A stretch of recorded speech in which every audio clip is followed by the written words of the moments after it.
Programme میں ایک بار پھر خوش آمدید۔ کامران مرتضیٰ صاحب بہت بہت شکریہ پروگرام میں وقت دینے کا۔ کامران صاحب یہ بتائیے گا کہ یہ تاثر کیوں پیدا ہو رہا ہے کہ جن ججز نے جو ہے وہ میاں نواز شریف کے خلاف فیصلے دیے تھے انہیں سپریم کورٹ سے الگ کرنے کی کوششیں کی جا رہی ہیں، اسی لیے 2 ججز کے استعفے سامنے آ چکے اور پھر سوشل میڈیا پر گردش یہ باتیں بھی کر رہی ہیں کہ کسی اور جج کا استعفیٰ بھی آ سکتا ہے۔ دیکھیے یہ بات درست بھی ہو سکتی ہے مگر یہ بات غلط بھی ہو سکتی ہے۔ ان کے اگینسٹ درست طور پہ یا غلط طور پہ کچھ الزامات لگائے گئے۔ اب اس درست یا غلط الزامات کے نتیجے میں اگر کسی نے کوئی ریزائن کیا ہے تو اس میں کچھ بھی نہیں کہا جا سکتا کہ وہ اس میں نواز شریف صاحب کا کوئی ایسا کوئی فیکٹر اس میں تھا ان کی ذہنوں میں یا نہیں تھا۔ اس میں مقابلہ کر لیتے، حالات کا مقابلہ کر لیتے تو بھی یہ ان کے پاس یہ صورت تھی موجود، ریزائن کرنے کی دوسری صورت بھی موجود تھی۔ تو اب بہتر وہ سمجھتے ہیں جو اس پہ بیٹھے ہوئے ہیں، جو اس معاملے کو دیکھ رہے ہیں، چیف جسٹس صاحب بہتر سمجھتے ہوں گے یا جنہوں نے ریزائن کیے وہ بہتر سمجھ رہے ہوں گے کہ اصل معاملات کیا ہیں۔ ہم صرف اندازہ لگا سکتے ہیں اور اندازہ درست بھی ہو سکتا ہے اور غلط بھی ہو سکتا ہے۔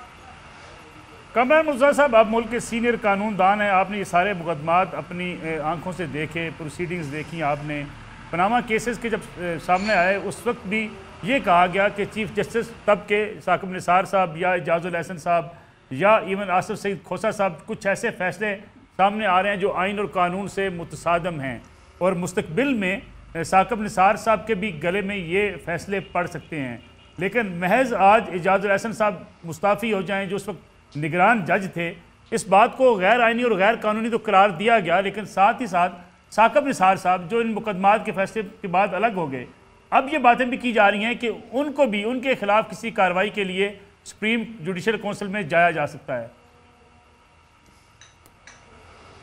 دیکھیے ایک بات تو یہ ذہن میں رکھیے کہ وہ جو فیصلے تھے یا جو طریقہ کار تھا وہ درست نہیں تھا۔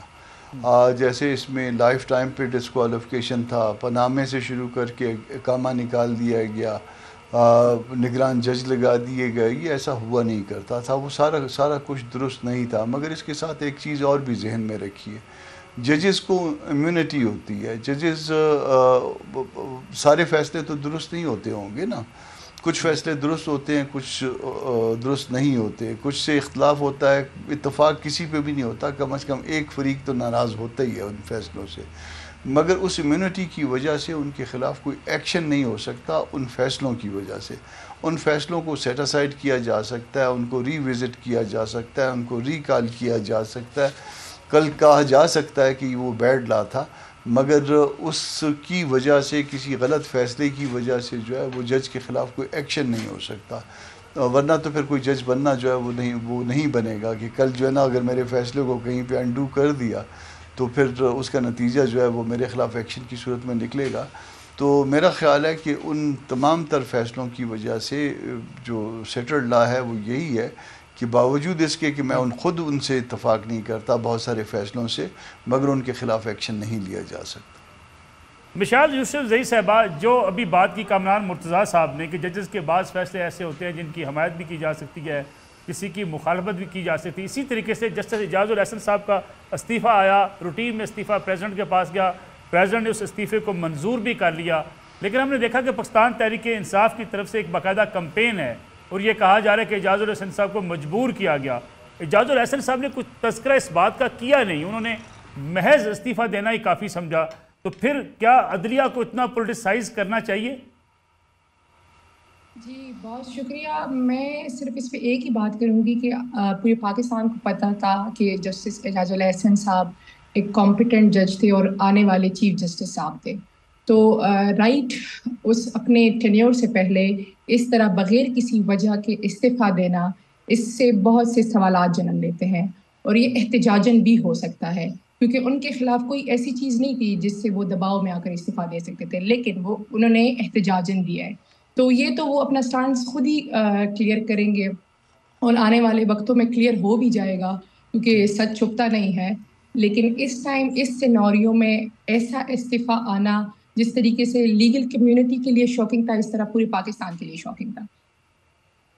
لیکن مشال صاحب اگر وہ استعفے کی اپنی وجوہات درج نہیں کر، جیسے کہ آپ نے کہا یقینی بات ہے انہیں خود وضاحت کرنی ہے کہ وہ مستعفی کیوں ہوئے، اگر احتجاجاً استعفیٰ بھی تھا تو اس کا ذکر کیا جانا چاہیے تھا، اور احتجاج کس بات پر؟ جی بالکل، یہ جو ابھی پچھلے کچھ عرصے میں انہوں نے جس طریقے سے بولڈ فیصلے کیے ہیں اور جس طریقے سے جو کچھ ہو رہا ہے جو پاکستان کے سامنے ہے، تو اوبیسلی اس ٹائم پورے سسٹم میں ہر ایک پہ پریشر ہے. لیکن میں ان کے حوالے سے تو بات کر نہیں سکتی کیونکہ وہ اپنی وجہ خود ہی بتا سکتے ہیں. لیکن اگر ہم براڈر اسپیکٹ پہ اس پہ بات کریں تو یہی نظر آ رہا ہے کہ انہوں نے احتجاجاً استعفیٰ دیا ہوا ہے. لیکن مشال صاحب جس طریقے سے ججز کو اب لنک کیا جا رہا ہے، اگر ہم سوشل میڈیا دیکھیں، آپ بھی سوشل میڈیا پہ پوری یہ کمپین دیکھتی ہوں گی، کچھ جو فیصلے کسی سیاسی جماعت کے حق میں آتے ہیں وہ تعریفوں کے پل باندھ دیتا ہے، اگر وہ سیاسی جماعت کے خلاف آتے ہیں ان ججز کو جس طریقے سے ٹارگٹ کیا جا رہا ہے، پھر تو آپ کی اعلیٰ عدلیہ بھی محفوظ نہیں رہے گی، کوئی فیصلوں پر اعتبار نہیں کرے گا. دیکھیں، اگر مجھ سے ذاتی رائے پوچھتے ہیں آپ، تو تمام ججز کو قانون اور آئین کے مطابق فیصلے دینے چاہیے. لیکن اگر ون سائیڈڈ پروسیڈنگ ہوگی اور یہ نظر آئے گا کہ پورا ان کے لیے اسٹیج سجایا گیا ہے تاکہ ان کا فیصلہ ان کے حق میں آئے، تو سوالات تو اٹھیں گے نا. سوالات تو لیگل کمیونٹی بھی اٹھائے گی، پورا پاکستان اٹھائے گا، اور یہ شور شرابہ جو سوشل میڈیا پہ ہے وہ بھی چلتا رہے گا. لیکن اگر قانون اور آئین کے مطابق فیصلے ہوں گے تو کوئی بھی سوال نہیں اٹھائے گا. اب میں بات تو نہیں کرنا چاہتی، لیکن پچھلے دنوں میں آپ نے دیکھا کہ کس طریقے سے کسی ایک پارٹی کے لیے پورا سٹیج سجایا گیا ان کو ریلیف دینے کے لیے، اور جو پرانے زمانے میں ماضی میں ان کے خلاف لوگ تھے وہ خود آئے اور انہوں نے کہا کہ ہمیں ان پہ کوئی بھی آبجیکشن نہیں ہے، آپ چاہے تو ریفرنس واپس لے سکتے ہیں، آپ چاہے تو ریلیف دے سکتے ہیں، آپ چاہے تو اپیل ایکسیپٹ کر سکتے ہیں. تو اگر یہ تماشا ہوگا تو سوالات تو اٹھیں گے. ایسے تو نہیں ہو سکتا نا کہ لوگ چپ رہیں گے. کامران مرتضیٰ صاحبہ، اگر ہم پروسیڈنگز کی بات کریں، ماضی میں آپ نے بھی دیکھا یہ کہا جاتا تھا کہ ججز کے فیصلے بولتے ہیں، ان کے بیانات یا عدالتوں کے اندر ان کے دیے ہوئے ریمارکس نہیں بولتے. لیکن اب دیکھنے میں یہ بھی آ رہا ہے کہ کچھ ایسے ریمارکس ہوتے ہیں جو ٹیلی ویژن چینلز کی اخبارات کی زینت بھی بنتے ہیں. مثال یوسف زئی صاحب ہمارے ساتھ موجود ہیں. ایک حالیہ واقعہ جس میں ڈانٹ پلائی چیف جسٹس آف پاکستان نے انہیں، اس کو بھی بہت زیادہ کرٹیسائز کیا گیا کہ چیف جسٹس آف پاکستان کو اس طریقے سے کسی لائر کو جو اگر کورٹ میں وہ پیش ہو، ڈانٹنے کے بجائے آئین اور قانون کے مطابق معاملات کو دیکھنا چاہیے. دیکھیے ہو جاتا ہے بعض اوقات، جب آپ کیس چلا رہے ہوتے ہیں یا کیس ہم وکیل جب چلا رہے ہوتے ہیں تو بعض اوقات ہم ڈیٹریکٹ ہو جاتے ہیں. ہم وہ کہتے ہیں for the people of Shikarpur جو ہے نا وہ آرگومنٹ شروع کر دیتے ہیں. وہ تو اس صورت میں وہ جو سینئر جج ہوتا ہے وہ پروسیڈنگ کو کنٹرول کرنے کی کوشش کرتا ہے. بعض اوقات اس میں جو ہے وہ تلخ کلامیاں بھی ہو جاتی ہیں، یا جس کو آپ ڈانٹ کہہ رہے ہیں وہ بھی ہو جاتی ہے. بعض اوقات وکیل کے پارٹ پہ بھی جو ہے نا وہ کوئی ایسی بات ہو جاتی ہے جو مناسب نہیں ہوتی. یہ سارا کچھ جو ہے نا یہ پروسیڈنگ کا حصہ ہوتا ہے، اور یہ چونکہ ججز ہماری اپنی کمیونٹی کا حصہ ہوتے ہیں یا ہم ججز کی کمیونٹی کا حصہ ہوتے ہیں، تو یہ چلتے ہیں یہ معاملات کہ ہم